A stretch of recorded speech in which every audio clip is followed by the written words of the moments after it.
오늘 우리는 찾느니와 부르시니라는 주제로 함께 하나님의 말씀 나누겠습니다. 우리는 지난 시간에 서로 굳게 연합하십시오 라는 말씀을 함께 나눴습니다.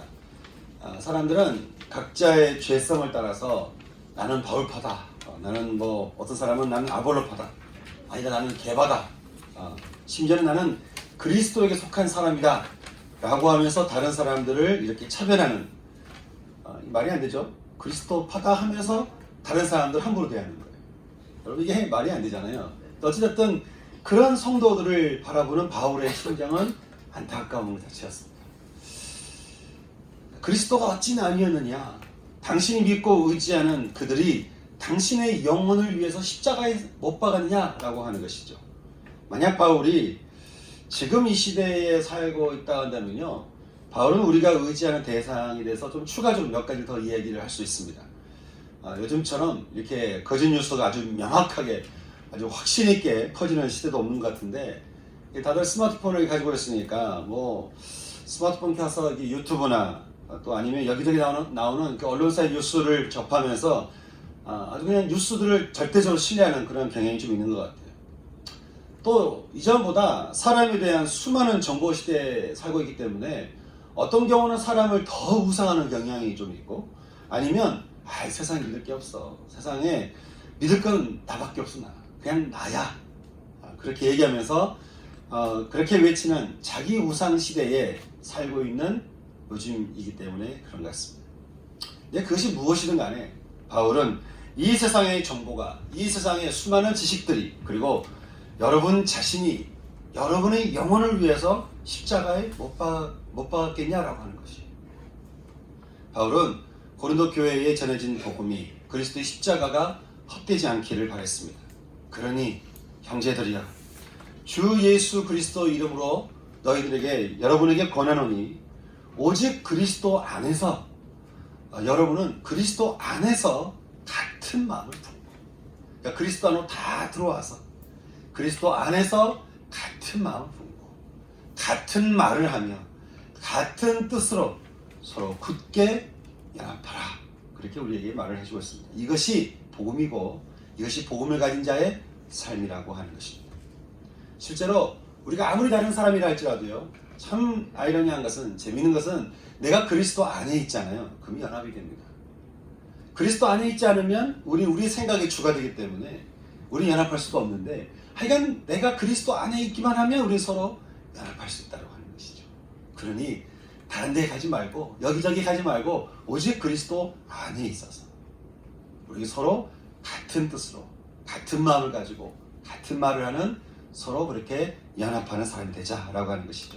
사랑하는 여러분, 저는 우리를 위해 십자가에서 죽음을 맞이하신 예수 그리스도를 나의 구주요, 또 나의 주인이요, 내가 모시는 나의 왕으로 그렇게 영접하셔서 그 주님의 십자가 밑에서 우리 같은 마음을 품고 같은 뜻을 가지며 또 같은 말을 함으로 서로 굳게 연합할 수 있는, 저와 여러분 될 수 있기를 소망합니다. 그래서 바울은 분열이 있는 이 교회를 향해 너무나도 소중하고 영원한 복음을 우리에게 말씀해주고 있는데, 18절 말씀 우리 같이 읽어보겠습니다. 18절 같이 읽겠습니다. 시작. 십자가의 도가 멸망하는 자들에게는 미련한 것이요 구원을 받는 우리에게는 하나님의 능력이라. 아멘. 십자가에 달리신 예수 그리스도가 멸망하는 세상 사람들에게는 미련해 보이겠지만, 십자가의 주님만이 우리가 새롭게 될 수 있는 유일한 하나님의 능력이다 라고 하는 것이죠.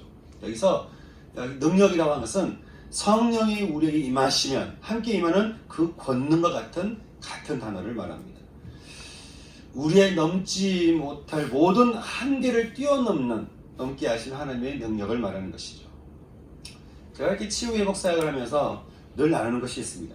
사람들은 살아가면서 자기가 겪은 상황과 자기의 판단을 따라서 다들 자기만의 각본이 있다는 거예요.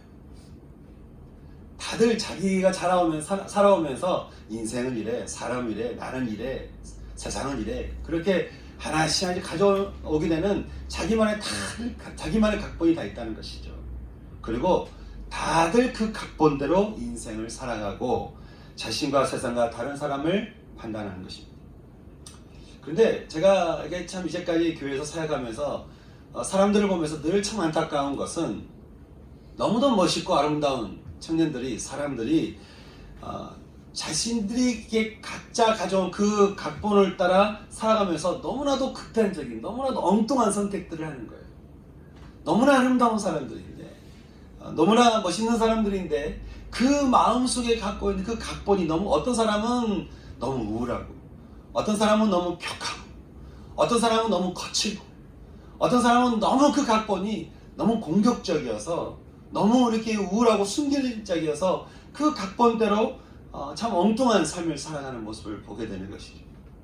어떤 나이든 권사님은요, 사시면서 남편에게 큰 상처를 받으신 것 같습니다. 그런데 여러분, 내가 상처를 많이 받았다 할지라도 그 상처가 우리의 존재가 아니잖아요. 그런데도 그 상처의 각본이 어느덧 그분의 인생이 돼버린 거예요. 우리가 보통 이렇게 트라우마라고 얘기를 하는데, 그 각본을 따라서 그 남편이나 비슷한 권위자를 만날 때마다 이분이 발끈하시는 거예요.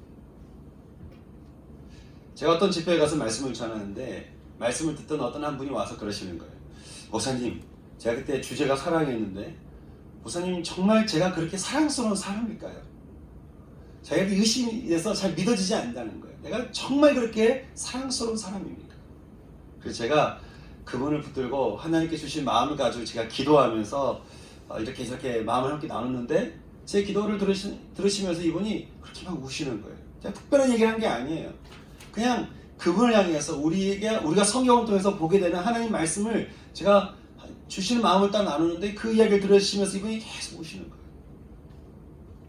이분이 말씀하시기를 내가 그런 사람이라고 한 번도 잘 들어보지도 못했거니와 내가 정말 그런 사람일까? 이게 잘 믿기지 않기 때문에. 그런데 하나님이 그러신다고 하니까 너무 감사하다는 것이죠. 우리는 하나님이 우리에게 주신 생명의 삶의 그 각본하고, 우리가 살아오면서 우리가 가져오게 된 그 각본하고, 이 두 각본이 여러분 얼마나 다른지 모릅니다. 여러분 생각에는 어느 쪽 각본이 진짜겠습니까? 여러분이 살아오면서 내 생각과 내 경험과 내 상식과 내가 이해하는 세상 안에서 내가 갖고 오는 각본이 맞겠습니까? 아니면 하나님이 성경을 통해서 우리에게 말씀해 주신 이 말씀의 각본이 맞겠습니까? 근데 우리가 어떤 각본을 따라 살아왔든 간에요, 그 각본이 지금의 우리의 인생을 어떻게 변화시켜 놨든 간에 우리가 꼭 기억해야 되는 것이 있습니다. 그것은 우리를 위해 하나님이 이 땅에 오셔서 십자가의 처형을 당해서 죽으셔야만 했던 것은, 오류가 난 우리의 인생의 각본을 다시 원상태로 돌려놓으시기 위해서 했다는 것입니다. 그 말은 예수 그리스도의 십자가 우리 안에 임하게 되면, 그 십자가의 능력은 우리가 엉클어지고 어긋나고 오류가 났던 우리의 모든 인생 각본을 원래대로 돌이켜놓는 그런 은혜를 우리에게 주신다고 하는 것이죠. 그 십자가의 그리스도가 바로 우리의 인생을 바꿔놓기에 충분한 하나님의 능력이요 하나님의 권능이라고 하는 것이죠. 이것이 우리를 부르신 분의 선물이요, 이 부름을 받은 자들이 누리는 축복이라고 하는 것입니다. 여러분, 주님께서 이렇게 우리에게 주신 이 말씀, 이 복음을 여러분 믿으십니까? 안 믿는데, 안 믿어지는데 내가 믿어보는 겁니까? 아니면 진짜 여러분 믿으십니까? 사도 베드로는 베드로전서 1장 9절에서 이렇게 말을 합니다. 우리의 믿음이 우리의 영혼을 구원할 것입니다. 그리고 히브리서 저자는 이제껏 모든 하나님의 사람들의 기가 막힌 축복의 그 삶은 그들의 재능이나 어떤 재력이나 어떤 능력이나 어떤 운 때문에 그들이 잘 된 것이 아니고 하나님을 믿는 믿음에서 비롯되었다라고 우리에게 말씀을 해주고 있습니다. 근데 오늘 우리가 읽은 본문 말씀에서 바울은 이렇게 우리를 축복 가운데로 부르신 그분의 그 복음이 너무나도 분명한데도 그 부름을 받은 사람들이 사실 구하고 찾는 것은 다른 데 있다는 거예요. 22절 말씀 보니까 유대인이 뭘 구했다라고 얘기하고 있습니까? 표적을 구했다. 또 헬라인은 뭘 찾았죠? 지혜를. 지혜를 찾았다는 거예요. 여기 표적이라는 단어, 이 세메이라는 단어는요, 구체적으로 눈으로 볼 수 있는 현상을 말합니다. 복음서에 보게 되면 유대인들은 예수님께 자꾸 뭔가 표적을 요구했습니다. 보여달라는 거예요. 자꾸 보여주시라는 것이죠. 자꾸 표적을 요구했습니다. 여기 이게 구했다라고 하는 단어, 이 아이투시라는 단어는요, 지속적으로 반복적으로 구했다는 거예요. 이게 한번 구해본 게 아니고 이게 습관이라는 것이죠. 다시 말해서 그들은 하긴 끊임없이, 그들의 신앙이라고 하는 것은 끊임없이 표적을 구했고 그것을 구하는 것을 멈추지 않았다라고 하는 것이죠. 하여간 뭔가 눈을 봐야 돼요. 그래 내가 믿을 수 있다라고 하는 것이죠. 그래서 그들은 표적을 주시는 하나님보다는 표적 자체에 그들은 많이 묶여 있었고, 아주 그 표적 자체에 그들이 목이 매여 있었다는 거예요. 하여간 뭔가 눈에 봐야, 내가 눈에 뭔가 보여야, 내가 뭔가 경험되어져야 내가 믿을 수 있다라고 그들이 생각을 하게 되는 것이죠. 그래서 그것을 주시는 하나님의 성품은 저기 뒤에 밀려나 있는 거예요. 안 주시면 막 화내는 것이죠. 막 따지는 거예요. 유대인들이 유달리 이렇게 일했던 것은요, 지금이야 우리가 성경을 통해서 성경이 이렇게 주어져서 우리 앞에 이렇게 말씀이 있지만, 우리 말씀을 통해서 하나님의 그 표적들을 우리가 볼 수 있고 우리가 믿을 수 있지만, 예전에는 십계명과 모세의경이 전부였으니까, 아니 그 이전에는 그것도 없는 시대였으니까 하나님께서 당신이 어떤 존재인가, 그리고 당신을 믿고 따르는 자의 삶은 어떻게 되는 것인가를 하나님께서 표적으로 그들에게 보여주셨다. 근데 말씀이 쌓이고 표적이 쌓이면 쌓일수록 유대인은 언제나 새로운 표적을 요구했고, 부활하신 예수님도 만져봐야 되겠다라고 했던 도마에게 주님은 말씀하시기를, 너는 눈으로 본 고로 믿느냐? 보지 못하고 믿는 자들은 복이 있도다. 그렇게 우리에게 말씀하셨습니다. 사랑하는 여러분, 여러분의 마음 안에 여러분이 원하고 바라고 구하고 있는 것은 어떤 것이 있으십니까? 또 사람은 뭐 나는 그런 게 없는데요 라고 하신 분도 있어요. 근데 여러분, 사람들은요, 우리 마음 안에 뭔가 이렇게 다 채워졌으면 하는, 뭔가 그것이 기쁜, 그래서 행복이 우리 안에 다 채워졌으면 하는 그런 바람이 없는 사람이 있겠습니까? 다 있어요. 다들 기쁘게 살고 싶고, 다들 행복하게 살고 싶고, 다들 안전하게 평안하게 살고 싶은 마음이 다 있는 것이죠. 그래서 그것을 위해서 우리는 무언가를 열심히 찾고 바라며 구하는 것들이 있기 마련인 것입니다. 여러분은 여러분의 행복과 여러분의 기쁨과 여러분의 평강을 위해서 여러분 무엇을 찾고 계시고 무엇을 구하고 계십니까? 여러분이 구하고 찾는 것에 여러분의 습관은 어디에 있으십니까? 아니 혹시 이미 하나님께서 여러 모양으로 보여주시고 확인도 시켜주시고 알려주시는데도 불구하고 그건 그때고 나는 또 새롭게 또 봐야 되겠다, 난 새롭게 또 알아야 되겠다 라고 하는 그런 마음이 혹시 여러분 가운데 있지는 않으십니까? 근데 오늘 또 말씀 보니까요, 유대인은 또 이랬지만 헬라인은 계속 지혜를 또 찾았다는 거예요. 여기서 말하는 지혜라고 하는 것은요, 이성적으로 이해할 수 있는 정도의 이해, 증거를 말하는 겁니다. 여러분, 우리의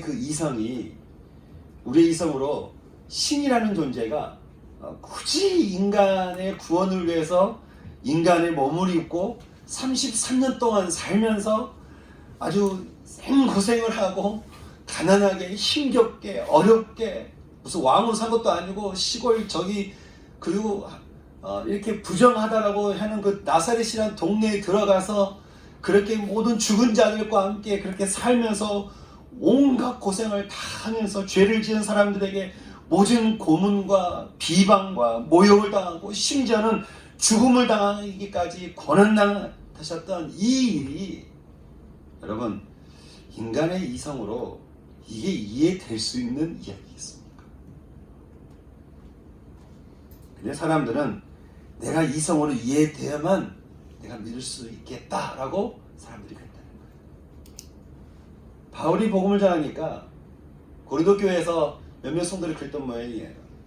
바울이 이 믿음의 복음을 전했는데 그 믿음의 그 복음이 뭔가 좀 더 철학적으로, 뭔가 좀 더 논리적으로, 뭔가 자기 마음을 좀 시원케 해주는 어떤 언어와 어떤 그런 궤변과 좀 그런 것이 있으면 좋겠는데, 그래서 고린도 교회 성도들이 어떤 소문이 있었냐면 바울이 글솜씨는 참 좋은데 언변이 약하다,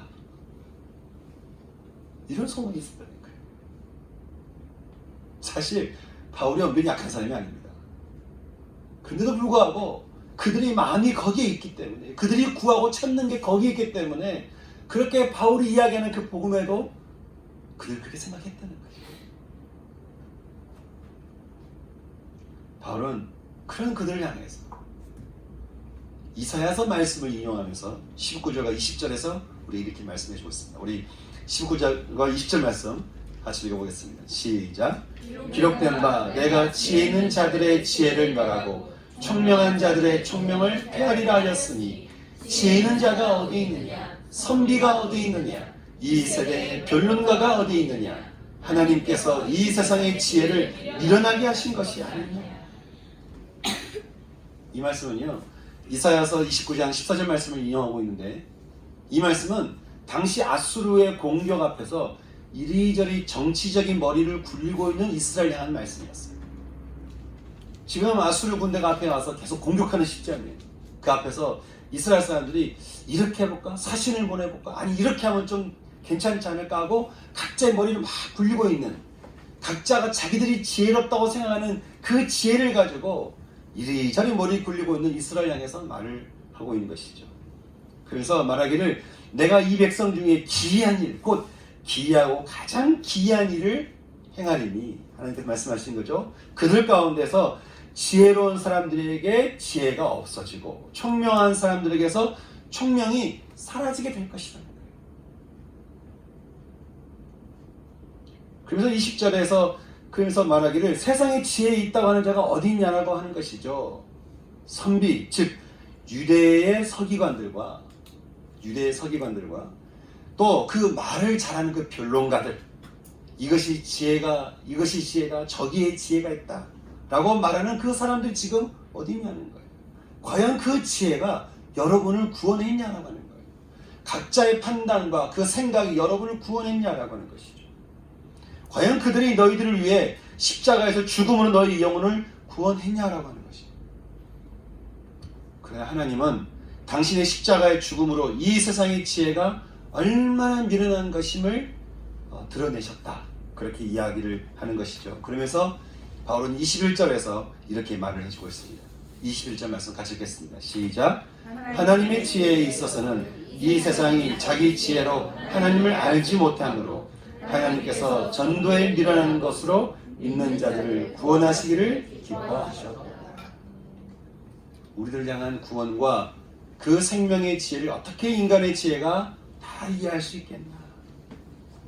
우리가 뛰어난 지식과 논리로 이것을 뭔가 이렇게 설명하려고 한들 그것이 이해가 되겠나라고 하는 것이.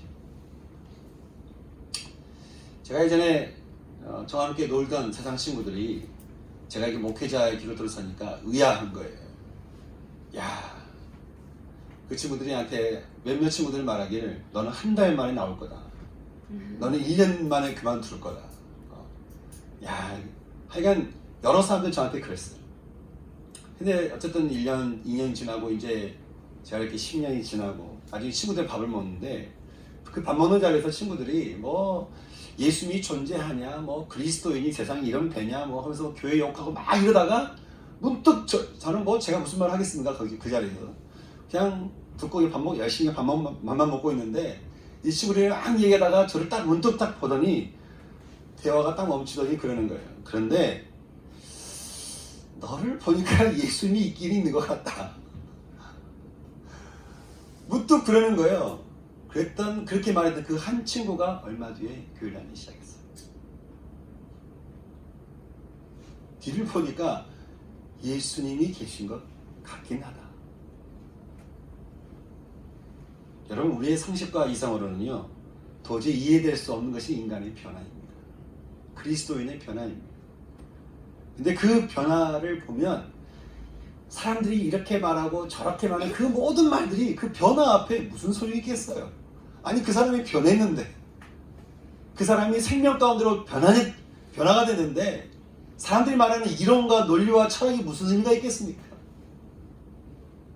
교회가 이렇고 사람이 어떻고 그 모든 말 그런 말이 있다 할지라도 그리스도 안에서 변화 가운데 있는 저를 보면서 예수님이 계신 것 같다라고 고백을 할 수밖에 없다고 하는 것이죠. 그러니 하나님께서는 당신의 그 십자가의 그 사랑을 전도라고 하는 것에 미련한 것, 다시 말해서 십자가의 사랑을 입은 자들이 그 삶으로 입으로 전하는 그 복음, 그 소식으로 인해서 믿는 자들을 그 받아들인 자들을 구원하게 하셨다고 하는 것이죠. 그리고 그것을 하나님께서 기뻐하셨다고 하는 것이죠. 이것은 이미 전도에 미련하는 것으로 사람들에게 복음을 전하고 그 복음을 듣고 그 복음을 받아들이고 그 복음을 믿는 자들에게 구원이 실제적으로 임하는 것이 이미 정해놓으신 하나님의 당신의 기쁜 뜻이었다는 거예요. 사랑하는 여러분, 저와 여러분이 이렇게 하나님을 찬양하고 예배하고 이렇게 참 기도할 수 있는 것은 이미 우리를 향한 하나님의 기쁘신 뜻 때문인 줄 믿습니다. 그러니 유대인들은 표적을 구하고 헬라인들은 지혜를 찾으나 우리 믿는 자들, 십자가에 못 박힌 그리스도를 선물로 받도록 부르신 이로 인해 복된 부름을 받은 우리들은 어떻게 살아야 되겠냐라고 하는 것이죠. 우리 23절과 24절 말씀 같이 한번 읽어보겠습니다. 시작. 우리는 십자가에 못 박힌 그리스도를 전하니 유대인에게는 거리끼는 것이요 이방인에게는 미련한 것이로되 오직 부르심을 받은 자들에게는 유대인이나 헬라인이나 그리스도는 하나님의 능력이요 하나님의 지혜니라. 여기 23절에 십자가에 못 박힌이라고 하는 이 말은 그 완료 수동태 분사라고 하는 건데요. 그 말은 십자가 이 사건이 이미 종결돼서 끝난 2000년 전에 일어난 그 일이 아니라 그 십자가의 죽음이 지금까지 지속적으로 계속해서 전해지고 있는 상태라는 것을 우리에게 말을 해주고 있습니다.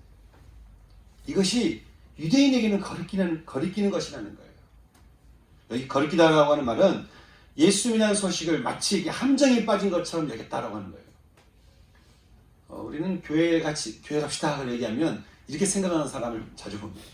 마치 나를 이상한 데로 끌고 가는 것처럼 교회 갑시다.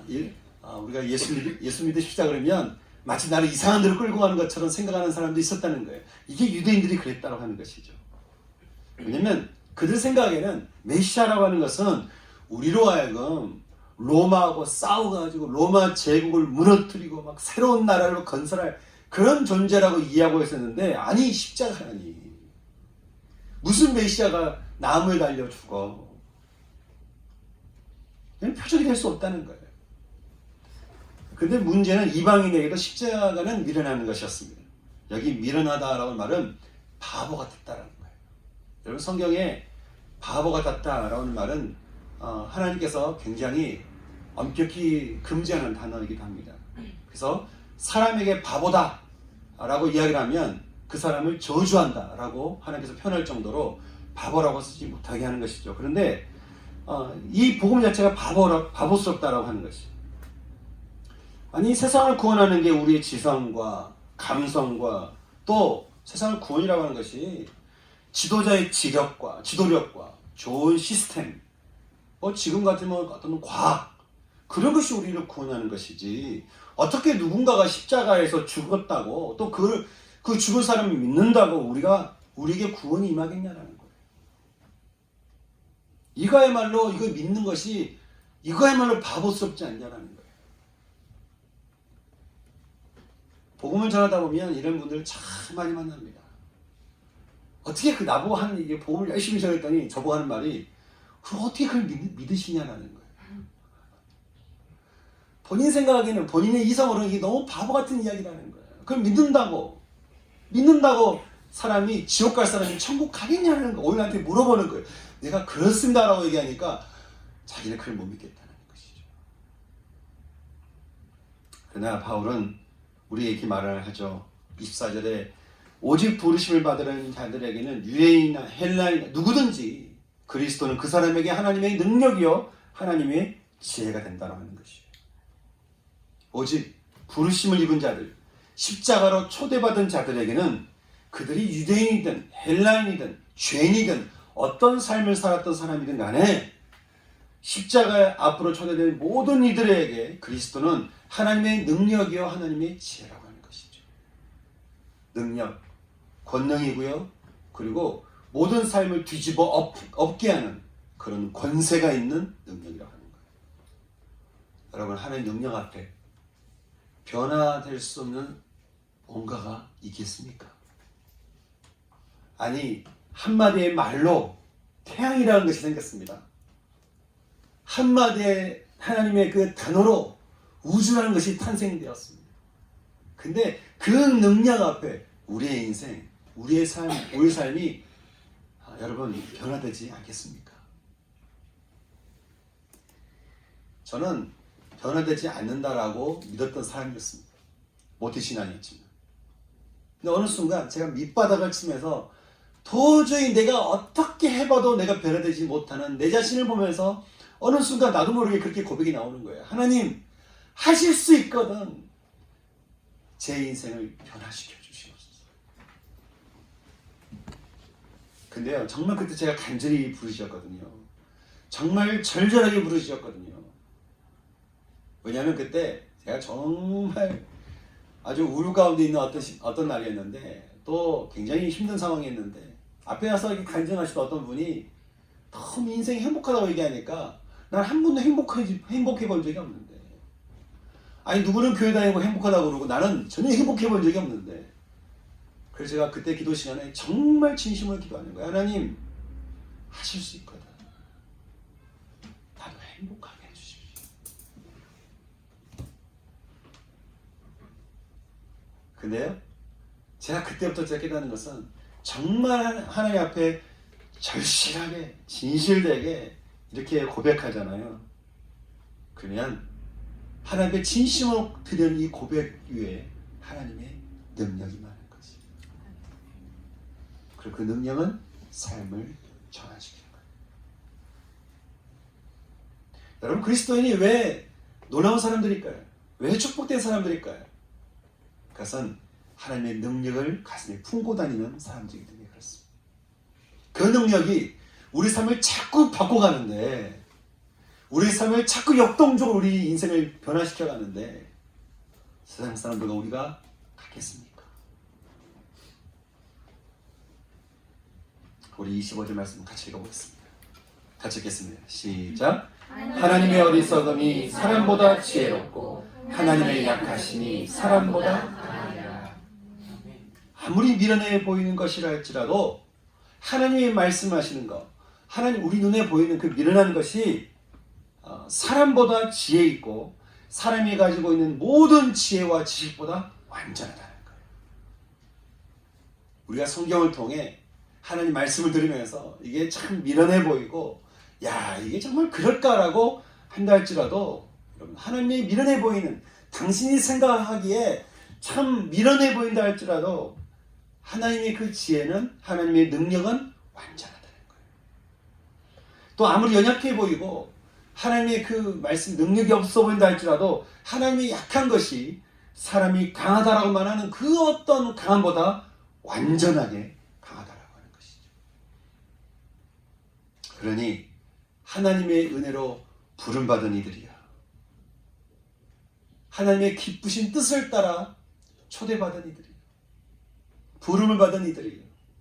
어떤 표적을 구하려고 여기저기 기울거릴 것이 아니라 내 마음의 행복과 내 마음의 즐거움과 내 마음의 평강을 구하려고 여기저기 찾아다니고 뭔가를 볼 것이 아니라 세상이 말하는 지혜, 사실은 지혜롭지도 능력도 없는 것에 마음 빼앗길 것이 아니라 완전한 지식과 완전한 지혜요, 완전한 능력이요, 그래서 우리를 온전히 변화시키는 십자가의 예수 그리스도를 마음으로 영접하여 그 그리스도 안에서 온전하라고 하는 것입니다.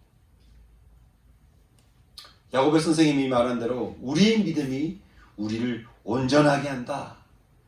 우리의 믿음이 하나님께서 우리 말씀하신 그 믿음이 우리를 온전하게 한다라고 하는 말씀처럼 사랑하는 여러분, 놀라운 축복의 부르심을 받은 여러분, 우리를 부르신 이의 부름 앞에 우리의 찾고 구하는 모든 시선을 다 돌려서 오직 그분이 내 안의 주인 되시도록 우리가 기도하며 나가야 되지 않겠냐라고 하는 것이에요.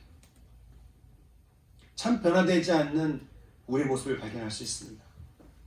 참 변화되지 않는 우리의 속사람을 발견할 수 있습니다. 계속 반복적으로 짓고 있는 우리의 죄성을 발견할 수 있습니다. 여러분, 그럴 때 여러분의 그 속에 있는 그 연약함, 그 죄에서 벗어나서 여러분 삶에 평강이 임하고 기쁨이 임하고 즐거움이 임하기 위해서 여러분은 무엇을 찾고 무엇을 구하십니까? 하지만 주님이 우리에게 무엇을 주셨다라고 얘기하는 거예요? 십자가의 예수 그리스도를 주셨다는 거예요. 그러니 우리가 다른 사람들처럼 그렇게 지혜를 찾고 표적을 구할 것이 아니고 우리가 진짜 구하고 마음으로 영접해야 될 것은 우리가 무엇이겠냐라고 하는 것이죠. 십자가 예수 그리스도, 그분 아니겠냐는 거예요. 제가 언젠가 너무 내 안에 있는 속사람을 보니까 내 속사람 안에 약한 점, 부족한 점, 어떻게 하면 회복될 수 있을까? 뭐 이런저런 고민하고 기도하다가 나중에 그냥 모든 기도를 다 그냥 끝내고 한 가지 기도에 제가 집중하기 시작했어요. 십자가 예수님, 제 안에 임하시옵소서. 저를 다스리시옵소서. 그리고는 그렇게 기도했어요. 십자가 앞에 나와서 주님, 제 인생을 십자가에 주님께 위탁합니다. 그리고 제가 그 앞에 엎드려 경배하며 또 그렇게 기도했어요. 십자가 예수님, 제 모든 삶의 모든 권리와 내 모든 삶의 내 모든 주권을 하나님께 이양합니다. 하나님께 올려드립니다. 주님 받으시옵소서. 그리고 내 안에 십자가 예수님 내 안에 임하셔서 주의 뜻을 따라 마음껏 행하시옵소서. 그럴 때 그 십자가 예수 그리스도의 능력이 내 삶을 변화시킬 줄 제가 믿습니다. 제가 그 기도를 드리는데요, 그때 제 마음속에 참 절망이 있었을 때인데 마음이 그렇게 평안할 수 없는 거예요. 뭔가 해결된 것도 없고 뭔가 달라진 것도 없는데 내 마음에 십자가 예수 그리스도가 주인 되시다 보니까 내 안에 주인 되시는 십자가 예수 그리스도를 통해서 제 영이 평강 가운데 나가는 것을 보는 것이죠. 여러분, 그게 변화 아니겠습니까?